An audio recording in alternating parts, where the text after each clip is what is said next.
ஆசிரியர் பணி என்பது ரோட்டில் போகிற மாதிரி. ரோட்டில் நீங்கள் ஒழுக்கமாக போகலாம், எதிர வருவேன் ஒழுக்கமாக வருவான்னு சொல்ல முடியாது. நீங்கள் ஹெல்மெட் போட்டிருப்பீங்க, நீங்கள் லெஃப்ட்டில் போவீங்க, நீங்கள் சீட் பெல்ட் போட்டிருப்பீங்க, அவன் குடிச்சு போட்டு வந்து அடித்தானே. அப்போ ஆசிரியர் பணி என்பது it is not only about the teacher but also about the student. அப்போ அந்த ஸ்டூடெண்ட்டும் சேர்ந்ததுன்னா, என் ஸ்டூடெண்ட் வாட்சது பூரா தருதலை சார், நான் என்ன செய்ய முடியும் சார், விட்டு போக முடியாது. நமக்கு அந்த ரெஸ்பான்சிபிலிட்டி இருக்குது. ஏன்னா இவன் தான் நாளைக்கு நீங்கள் பார்த்துக்குங்க, ப்ரைவேட் ஸ்கூலில் படித்தவன், சிபிஎஸ்சியில் படித்தவன் பூரா இந்த நாட்டை விட்டுட்டு வெளிநாடு போகிறான். நல்லா படித்து இன்ஜினியரிங் ஆகிட்டு ஐஐடி படிச்சுட்டு வெளிநாடு போயிடுவான். அவனுக்கு இந்த பக்கம் மாட்டான். நம்ம ஸ்கூலில் படித்தவன் தான் காலத்துக்கு இங்கே இருப்பான். அவன் இந்த நாட்டில் தான் இருப்பான், இந்த மாநிலத்தில் தான் இருப்பான், இன்னும் சொல்ல போனால் இந்த ஊரில் தான் இருப்பான். அப்போ அவனை சரியான ஒரு ஆளாக உருவாக்க வேண்டிய கடமை நமக்கு இருக்குது. ஏன்னா நமக்கு நல்லா படித்தவன் படிக்காதவன் காசு வாங்கினா அவன் வெளியே போயிடுவான். அப்போ வெளியே போகிறது எப்படி போனால் நமக்கு என்ன அது பிரச்சனை இல்லை. இப்போ போயிட்டு மாட்டிக்கிட்டு கள்ள துணிலேருந்து கிளம்பி வந்து கையில் காலில் விலங்கு போட்டு இப்போ வந்திருக்காங்க பாருங்கள் மாட்டேன்னு சொல்லிட்டு, அவன் இங்கே நம்ம நாடு வேண்டான்னு போனவன். அதையும் நீங்கள் புரிஞ்சுக்கணும். அவனை கையில் விலங்கு போடுறாங்களே காலில் விலங்கு போடுறாங்களேன்னு மட்டும் நீங்கள் யோசிக்கக்கூடாது. நம்ம நாடு வேண்டாம்ட்டு போனவங்களையும் சேர்த்து புரிஞ்சுக்கணும். அவன் அந்த நாட்டு சட்டத்துக்கு ஒழுக்கமா இல்லை, நம்ம நாட்டு சட்டத்துக்கு ஒழுக்கமானங்க கொஞ்சம் தெளிவாக புரிஞ்சுக்கணும். அப்போ அவனை விட்டுருங்க, நம்ம தனிக்கதை பேசிக்கிறோம். ஆனால் இந்த மண்ணிலே இருக்க போகிறவன், அப்போ அவன் சரியான ஆளாக இருக்கணும். அப்போ அவனுக்கு முதல்ல நம்ம ஒழுக்கம் சொல்லித்தர வேண்டிய கடப்பாடாக இருக்கும். அப்போ இந்த ஒழுக்கம்ங்கிற எப்படி சொல்லித்தர முடியும்? காலைல 6 மணிக்கு வந்துரு, 7 மணிக்கு எந்திரி அப்படின்னா வரவே வராது. சொல்லி கொடுத்து வருவதில்லை ஒழுக்கம். சொல்லி கொடுத்து பாடம் வந்துடும். ஏன்னா அவனுக்கு தெரியவே தெரியாது. நீங்கள் மியூட்டேஷன் என்ன தெரியுமாடான்னு சொல்லி நீங்கள் சொல்லி அவனுக்கு புது சர்ப்ரைஸாக இருக்கும். அப்படியே அசாடியும் அவன். நீங்கள் பயாலஜியில் பாட்டில் நீங்கள் புது விஷயங்கள், கெமிஸ்ட்ரியில் நீங்கள் வந்து லேபில் பல விஷயங்களை சொல்லி கொடுத்துடலாம். ஆனால் ஒழுக்கம் நீங்கள் எப்படி சொல்லி தருவீங்க? ஒழுக்கம் வந்து வாயால் சொல்லி தருவது அல்ல, அது வாழ்ந்து காட்டுவது. பையனை சிகரெட் குடிக்காத சொல்லிட்டு 6 மணிக்கு பில்டிங்க்கு பின்னாடி ஒரு வாத்தியார் சிகரெட் குடிச்சாருன்னா எந்த பையன் வந்து நிப்பாட்டுவான்னு நினைக்கிறீங்க? அவன் வந்து சார் இல்லையா சார், இருந்தாங்க சார் வத்தி பட்டின்னு எடுத்து கொடுப்போம். குடிச்சு முடிச்சோடனே கீழே போட்டுறாங்க சார், எனக்கு ஒரு ரவுண்டு கொடுங்க சார். நீங்கள் எப்படி இல்லை பார்ட்னர் ஆயிடுவான்ல அவனை எப்படி நீங்கள் இல்லைன்னு சொல்லுவீங்க? அப்போ ஒழுக்கம் என்பது நடத்தையில் இருக்கிறது, செயலில் இருக்கிறது, சொல்லில் இல்லை. காலைல 9 மணிக்கெல்லாம் ஸ்கூலுக்கு வந்துடணும் அப்படின்னு நம்ம சொல்லுவோம். நாம் எப்போ போகிறோங்கிறது கணக்கு. நம்ம கவர்மெண்ட் ஸ்கூல் டீச்சர் நம்மளை யாரும் ஒன்றும் சொல்ல மாட்டாங்க. ஹெச்எம் மட்டும்தான் வாழ்னு கத்திக்கிட்டு இருக்கோம்.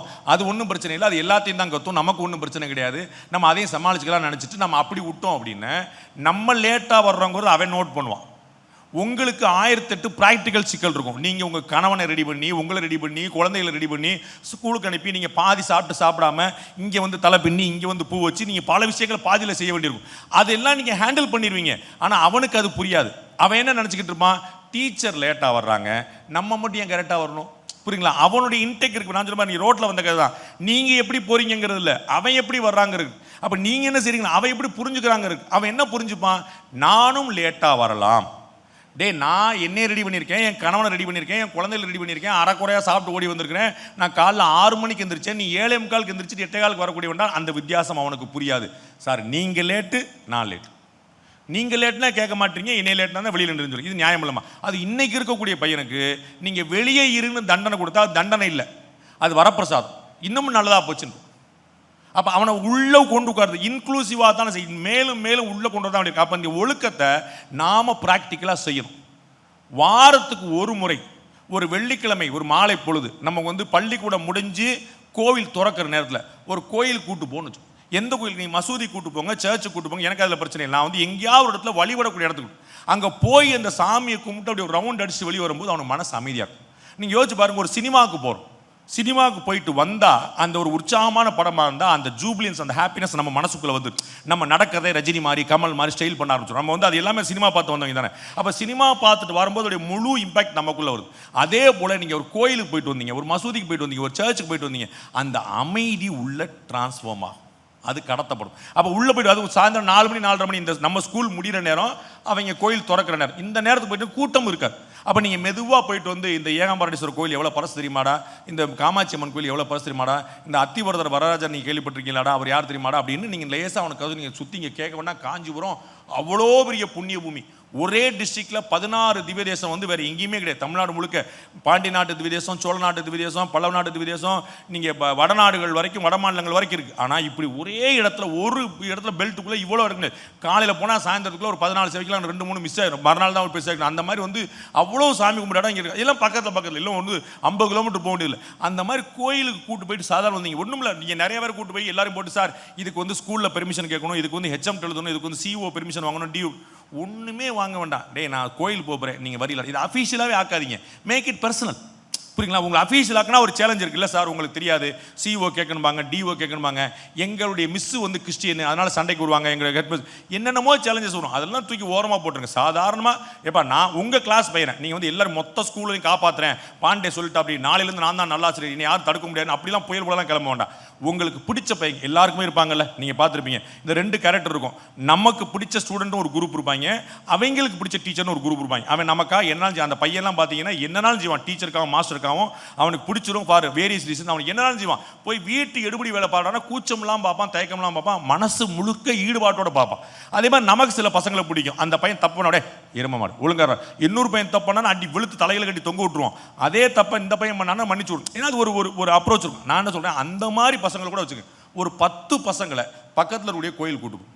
உங்களுக்கு தெரிஞ்ச கதையை சொல்லுங்க, தெரியாட்டி பக்கத்தில் இருக்கக்கூடிய கெயிட்டை கேட்டு சொல்லுங்க. அவங்க சும்மா போயிட்டு உட்காந்து ஒரு 1/2 மணி நேரம் உட்காந்துட்டு ஏதாவது பாட்டு தெரியுமாடா, உங்களுக்கு யாருக்காவது ஏதாவது ஸ்லோகம் தெரியுமாடா சொல்லுங்க, உட்காந்துட்டு ஒரு பேசி சாமி கும்பிட்டு வீட்டுக்கு வந்து பாருங்க. ஒரு வாரத்துக்கு ஒரு முறை ஒரு 10 வாரம் செஞ்சு பாருங்க. I am telling you, go to mosque, I am telling you, go to church, I am telling you, go to temple, anywhere of your choice.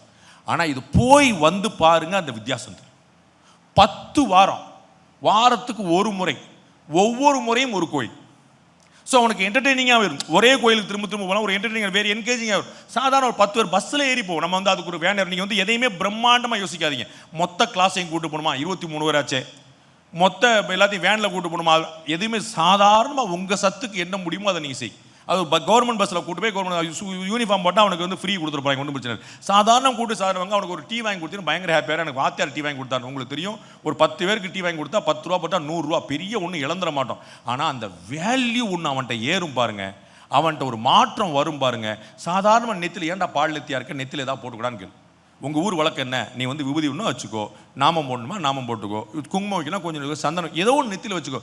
ஏன் அப்படிங்கிறத கொஞ்சம் நீங்கள் தேடுங்க. ஏன் நீங்கள் அப்படின்னு ஏன் பொட்டு வைக்கணுங்கிற நீங்கள் தெரியும். அப்போ தான் நீங்கள் சொல்லித்தர முடியும். நீங்கள் சில விஷயங்கள் தெரிஞ்சுக்கிட்டாலும் அவங்க சொல்லித்தர முடியும்.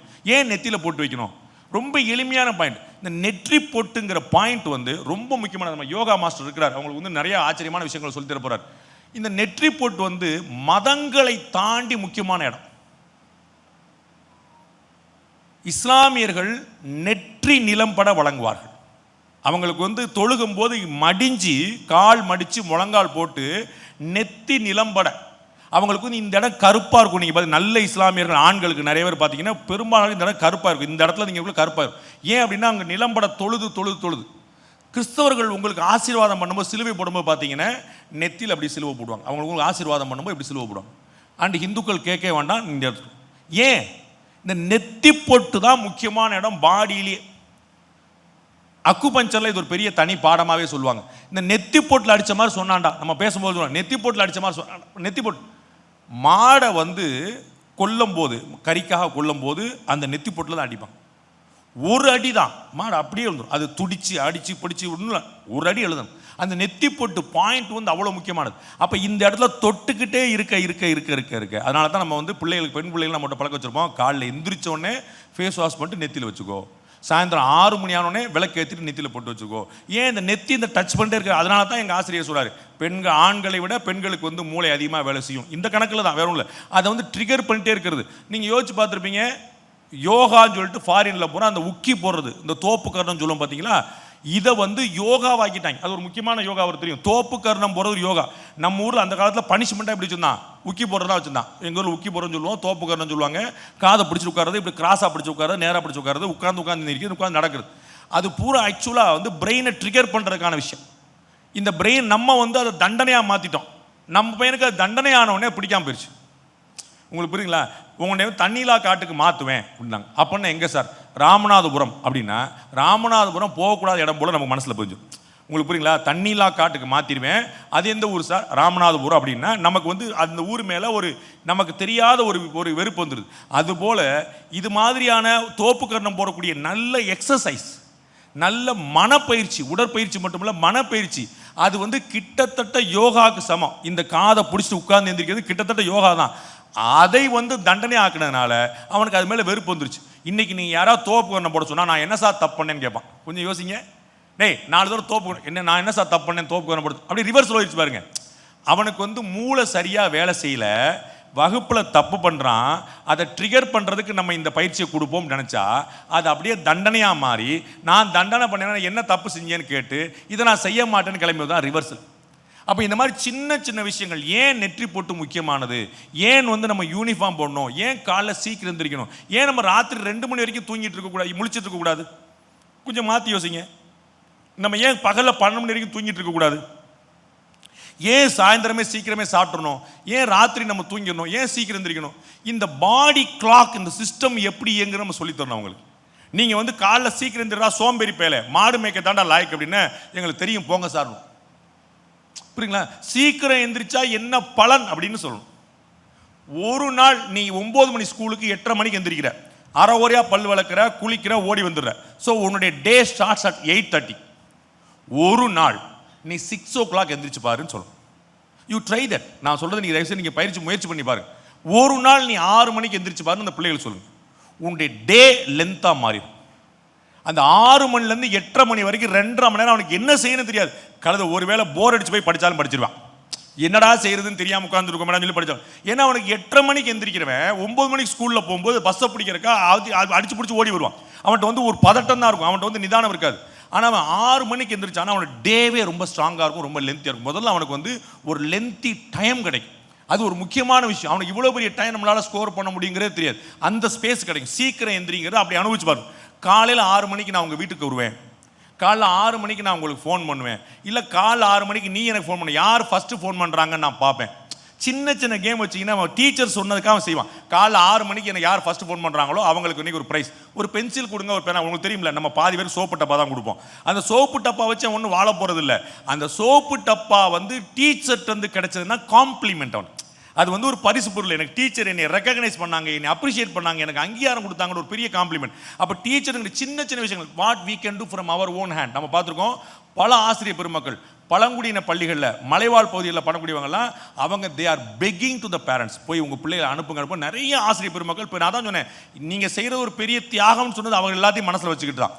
படிக்க வராத பிள்ளைகளை நமக்கு என்ன கெட்டுச்சு, என்கிட்ட ஸ்கூல் ஸ்ட்ரென்த் 2 தான் இருக்குது, நாளைக்கு மெர்ஜ் பண்ண போகிறேன்னு சொல்லி ஸ்கூலை மூடிட்டு நமக்கு இன்னும் ஸ்கூல் அனுப்பினா நம்ம நல்லதாக போச்சு. நம்ம ஏன் போய் ஊட்டியில் உட்காந்துருக்கணும், ஏலகிரியில் உட்காந்துருக்கணும் யோசிக்காமல் அங்கே இருக்கக்கூடிய மலைவாழ் மக்களை வந்து வேண்டி விரும்பி அவங்க வீட்டுக்கு போய் கூட்டு வச்சு கேட்குறாங்க. அப்போ நீங்கள் செய்யக்கூடிய சின்ன சின்ன கெஸ்டர்ஸ் வந்து அவங்களுக்கு ஒரு பெரிய காம்ப்ளிமெண்ட் கொடுக்கும். நாளைக்கு என்னை மாஸ்டர் வந்து 6 மணிக்கு ஃபோன் பண்ண சொல்லியிருக்காரு அப்படின்னு கேட்போம். அம்மா எப்படி எந்திரிச்சிருவாங்க, அப்பாவும் கேரண்டியாக 99% எந்திரிச்சிருவாரு. அப்போ அம்மாவுடைய ஃபோனில் அப்பாவுடைய ஃபோனில் வந்து சார் குட் மார்னிங் சார், எந்திரிச்சேன் சார், வெரி குட்ரா, சூப்பர்ரா, அப்படியே டக்குன்னு போய் ப்ரஷ் பண்ணிட்டு போய் குளிச்சு வாடுன்னு சொல்லி சொன்னீங்கன்னா ஃப்ரெஷ் ஆயிடுவான். இதில் நீங்கள் 15 பேருக்கு இந்த விஷயத்தை ட்ரை பண்ணுறீங்க. 15 பேர் உங்கள் பேச்சை கேட்பாங்கிற அவசியமே இல்லை. அந்த 15ல் 1 தெரிஞ்சினாலும் பியூட்டிஃபுல் விஷயம். நான் சொல்ல 10% தான் சக்ஸஸ் ரேட் கேட்குறேன். ஸ்ட்ரைக் ரேட் வந்து நான் உங்களுக்கு 100% கேட்கல, 10%. ஆனால் எப்பேற்பட்ட ஒரு டீப் ரூட்டட் ஒரு பசங்களை உருவாக்கிற முடியும்னு வச்சுங்க. அவங்களுக்கு வந்து சோஷியல் வேல்யூஸ், விழுமியங்களை சொல்லித்தர முடியும். ஏன் சார்னு சொல்லணும், ஏன் டீச்சர்னு சொல்லணும், ஏன் மரியாதையாக பேசணும், ஏன் வாப்போன்னு பேசக்கூடாது, ஏன் கோயிலுக்கு போகணும், ஏன் நெத்தியில் வைக்கணும், இப்படி சின்ன சின்ன. நான் வந்து யோகா, மெடிடேஷன், தியானம் அந்த பக்கம்லாம் போகல, அது சார் போவார், அவ்வளோதான். நம்ம ரொம்ப சிம்பிளாக சின்ன சின்ன விஷயங்கள், அவனுக்கு அடிப்படையான விஷயங்களை சொல்லி கொடுத்துட்டீங்க. இன்னைக்கு மரங்களின் பெயர்கள் மாணவர்களுக்கு தெரிவதில்லை. இது என்ன மரம் காட்டினா அது வந்து மரம் சாரணும். தமிழில் ஒரு அழகான விஷயம், தமிழ் மாதிரி ஒரு அழகான விஷயம் நீங்கள் பார்க்க முடியாது. எல்லாத்துக்கும் ஒரே வார்த்தையில் நீங்கள் முழுங்கிட்டா அவனுக்கு வெக்காபுலரி தெரியறதில்ல. அவனுக்கு மாடு கத்துது, நாய் கத்துது, கோழி கத்துது, பேய் பிசாசு, பொண்டாட்டி புருஷன், அப்பா அம்மா எல்லாம் கத்துது தான். அவனுக்கு வந்து வேறு எதுவுமே தெரியாது. குறைக்கும், அகவும், உருமும், கூவும், இப்படிலாம் அப்படின்னா என்னன்னே தெரியல. அவனை அப்படியா அப்படின்னா அந்த கரையும், காக்கைக்கு வந்து கத்துன்னு சொல்லக்கூடாது, கரையும்னு சொல்லணும். குயிலுக்கு வந்து கத்துன்னு சொல்லக்கூடாது, கூவுன்னு சொல்லணும். மயிலுக்கு வந்து கத்துன்னு சொல்லக்கூடாது, அகவும்னு சொல்லணும். நாய்க்கு வந்து கத்துன்னு சொல்லக்கூடாது, குறைக்கும்னு சொல்லணும். சிங்கத்துக்கு வந்து கத்துன்னு சொல்லக்கூடாது, உருமும்னு சொல்லணும். இது யார் இந்த வெக்காபுலரி எங்கேயாவது தெரியுதா? சுத்தமாக அவனுக்கு வந்து எல்லாத்துக்கும் கத்து சார்.